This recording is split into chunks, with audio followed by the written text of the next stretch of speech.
વારંવાર યુવાઓના અવાજ બનતા અને આપણા નેતા યુવરાજસિંહ જાડેજા હાલ ચર્ચામાં છે.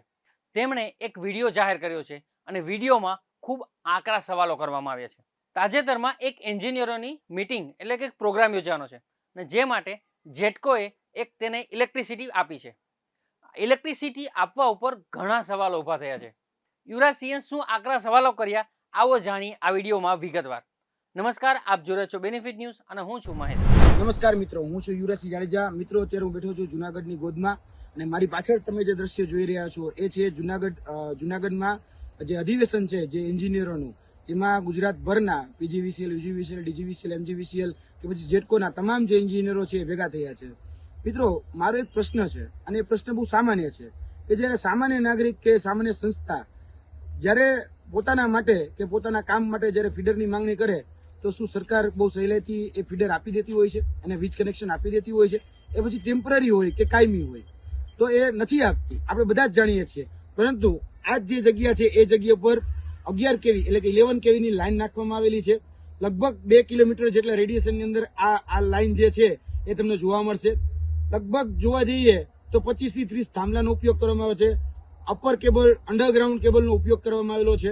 તેની સાથે સાથે અહીંયા ટીસી મૂકવામાં આવ્યા છે અને આ જે વીજ પુરવઠો ખોરવાય નહીં, અહીંનો જે તાઇફો જે છે એ તાઇફોમાં કોઈ ખલેલ ન પહોંચે એટલા માટેની તમામ જે સુવિધાઓ છે એ ક્યાંક ને ક્યાંક પ્રજાના પૈસે દિવાળી થતી હોય એવું સ્પષ્ટપણે મને લાગી રહ્યું છે. શું આની મંજૂરી લેવામાં આવી હશે? કેમ કે એક સામાન્ય નાગરિક આજે કહી શકાય કે પોતાના ખેતરની અંદર જો થાંભલો હોય, એ ખેડૂતના ખેતરની અંદર થાંભલો હોય કે પોતાના ઘરની પાસે જો થાંભલો હોય, એ ખસેડવા માટે બીજી જગ્યાએ મૂકવા માટે પણ એને અરજી આપવી પડે. અરજી આપે પછી સર્વે કરવામાં આવે, સર્વે કરીને ડિપોઝિટ મૂકવામાં આવે. તો શું આ બધી પ્રોસેસ આમાં થઈ હશે ખરી? તમને શું લાગે છે? કારણ કે આ બધી પ્રોસેસ જો થઈ હોય તો હું એવું માનું છું કે આ કમસે કમ 2 કરોડ રૂપિયાનું એસ્ટિમેટ આમાં થયું હશે. તો શું 2 કરોડ રૂપિયા બધા લોકોએ ભર્યા છે ખરી? તેની સાથે સાથે અહીંયા જે ગાડીઓનો ઉપયોગ કરવામાં આવ્યો છે એ ગાડીઓ તો મોટા ભાગની, સવારે જે વિઝ્યુઅલ હતા અમારી પાસે, એ બધી જ ગાડીઓ તો સરકારી હતી. આજે સરકારી જે વાહનો છે એ વાહનોનો ઉપયોગ પોતાના અંગત કામો માટે અને તાઇફાઓ માટે શા માટે અને ક્યાં સુધી એ નથી સમજાતું. અને મિત્રો, આ જે બાબતો જે છે એ બાબતોમાં હવે આપણે બધા જાગવું પડશે, કારણ કે આ આપણા ટેક્સના પૈસા છે. એ બાબતો આપણે જાણવી પડશે, સમજવી પડશે અને જાગૃત પણ થવું પડશે કે આપણા ટેક્સના પૈસા યોગ્ય જગ્યાએ યોગ્ય રીતે વપરાય તો છે કે નથી વપરાતા. તો એના માટે મિત્રો આપણે બધા જાગૃત બનીએ. આ જે તાઇફાઓ જે થઈ રહ્યા છે એ તાઇફાઓ એ આપણા પૈસે, આપણા પૈસા કે ટેક્સના પૈસે આ બધા તાગડધીના થઈ રહ્યા છે. અહીંયા જે લાઈન જે છે એ લાઈન જોવા જઈએ તો ડબલ ફીડરની લાઈન એ અહીંયા મળી જાય છે અને જ્યારે આપણે ગામની અંદર સિંગલ ફીડરની લાઈન પણ આપણને નથી મળતી હોતી. તો આવું શા માટે?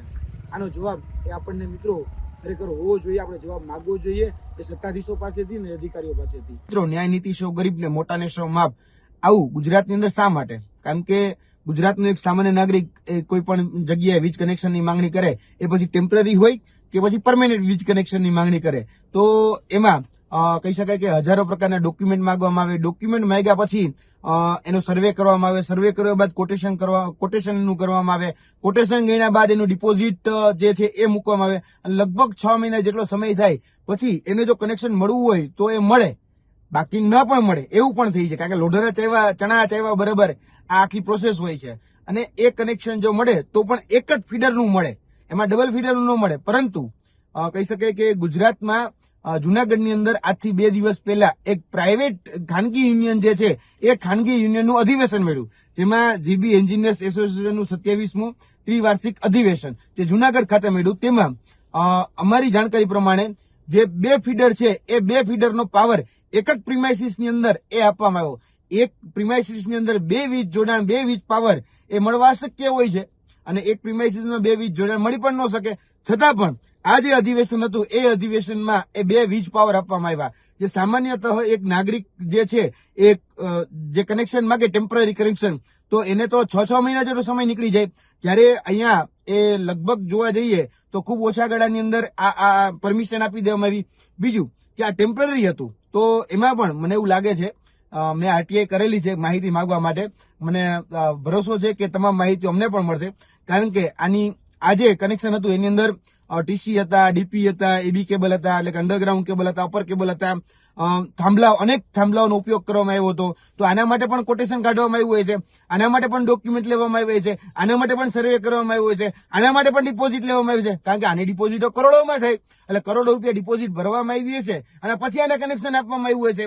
એટલે અમે એની ઉપર આરટીઆઈ કરી અને માહિતી માંગી છે, કેમ કે આ સરકારી જે સંસાધનો છે એનો ગેરઉપયોગ છે, સરકારી જે કર્મચારીઓ છે એનો પણ ગેરઉપયોગ છે, સરકારી જે વાહનો છે એ વાહનોનો પણ અહીંયા ગેરઉપયોગ કરવામાં આવ્યો છે અને સરકારી જે વગ છે એનો પણ અહીંયા ક્યાંક ને ક્યાંક ગેરઉપયોગ કરવામાં આવ્યો છે. કારણ કે નિયમો એ બધા માટે સમાન હોવા જોઈએ. જે ખાનગી યુનિયન છે એ ખાનગી યુનિયન માટે શા માટે એ નિયમો અલગ કરવામાં આવ્યા છે? તમે જોઈ શકો છો, મારા હાથમાં પરિપત્ર છે, જેમાં કોઈ પણ કર્મચારી પોતાનું હેડક્વાર્ટર છોડવું નહીં અને હેડક્વાર્ટર છોડતા પહેલા પણ તમારે પરમિશન માંગવી જરૂરી હોય છે. શું બધા જ અધિકારીઓ પરમિશન લઈને આવ્યા હતા? બીજું કે જે વાહનો ઉપયોગ કરવામાં આવ્યા એ તમામ પ્રકારના જે વાહનો જે છે એ ખાનગી વાહનોનો ઉપયોગ કરવામાં આવ્યો. અમારી પાસે આવા સેંકડો વાહનોના ફોટા છે એ અધિવેશનના સમયના. તે બધા મોટાભાગના જે વાહનો હતા એ મોટાભાગના વાહનો એ ક્યાંક ને ક્યાંક સરકારી જે વાહનો છે એ સરકારી વાહનોનો ઉપયોગ કરવામાં આવ્યો. શા માટે? ભાઈ જે સરકારી વાહન છે એ જનતાના હિત માટે છે, કચેરીઓના કામ માટે છે, પ્રજાની સેવા માટે છે. તો આજે આ વાહનોનો ઉપયોગ શા માટે કરવામાં આવ્યો? બીજું કે અહીંયા જે સરકારી કર્મચારીઓ જે છે એ સ્ટાફ ગોઠવવામાં આવ્યો હતો. અમારી પાસે એનું પણ લિસ્ટ છે.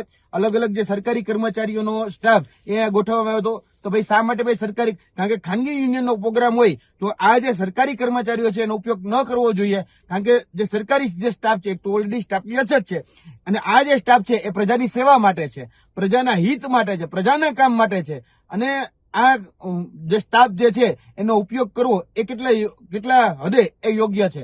કારણ કે જે પૈસાનો ઉપયોગ કહી શકાય કે કરવામાં આવ્યો તો પ્રજાના પૈસે આ દિવાળી મનાવવામાં આવી હોય એવું સ્પષ્ટપણે લાગે છે. અમે આરટીઆઈ કરીને આ તમામ માહિતી માંગી છે કે કોના આદેશથી, કોની મંજૂરીથી અને કોના લાભ માટે આ તમામ પ્રકારની છૂટછાટ એ આપવામાં આવી. સામાન્ય નાગરિકને આમાંથી કોઈ પ્રકારની છૂટછાટ એ આપવામાં નથી આવતી. એક સામાન્ય ખેડૂત હોય કે સામાન્ય નાગરિક હોય, એક થાંભલો પોતાના ઘર પાસે હોય કે ખેતરમાં હોય, એક થાંભલો ખાલી 1 ફૂટ કે 2 ફૂટે આગો મૂકવો હોય ને તો ત્યાં પરમિશન માટે ધક્કા ઉપર ધક્કા ખવડાવે, એમાં પણ 1000 જાતની ડિપોઝિટો પર આવે, સર્વે કરાવે, ઘણું બધું કરાવે. ત્યારે એ બધું જ કહી શકાય સામાન્ય નાગરિકને પીડા એ ભોગવવાની. અને જયારે યુનિયન, જે ખાનગી યુનિયન જે રીતે આ કાર્યક્રમ કરે તો એના માટે બધું જ માપ આ કોની રહેમરાની છે, કોના આશીર્વાદથી અને કોની છત્રછાયાથી આ બધું જ કરવામાં આવી રહ્યું છે. એની આરટીઆઈ પણ અમે કરી છે અને તમામ જે સત્તાધીશો છે એ સત્તાધારીને અમે લેટર પણ લખીએ છીએ અને એ લેટરના માધ્યમથી આ બધા જ બાબતના ખુલાસાઓ માંગવામાં આવશે.